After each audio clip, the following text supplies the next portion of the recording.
दिवाळीची साफसफाई करायला काढली आणि अचानक केवढ्या पिशव्या समोर दिसतात. काय करावं बरं या पिशव्यांचं? जाऊ दे, काय उपयोगाच्या नाही, फेकून देऊया. असाच विचार मी नेहमी करायचे, पण यावेळेस ठरवलं की ह्या पिशव्या आपण डोनेट करू. पण डोनेट करायच्या कोणाला हा मोठा प्रश्न पडला आणि तेव्हा विचारलं गुगलला की how to donate my plastic bags, आणि त्याबरोबर रिझल्ट आला ना हातामध्ये. माझ्याजवळ असलेल्या एका संस्थेशी मी कॉन्टॅक्ट केलं, जी संस्था आहे डूर ग्रीन लाईफ.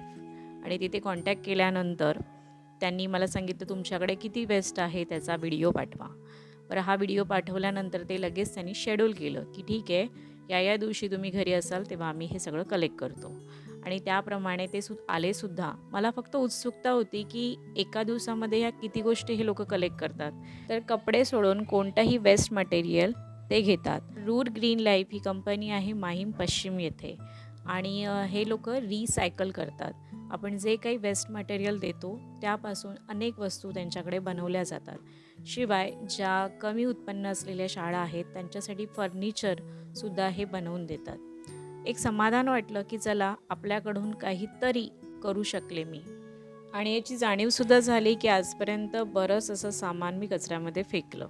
जर तुम्हाला या संस्थेशी संपर्क साधायचा असेल तर दिलेल्या नंबरवरती तुम्ही कॉन्टॅक्ट करून या संस्थेला आपल्या घरात असलेलं वेस्ट मटेरियल दान करू शकता.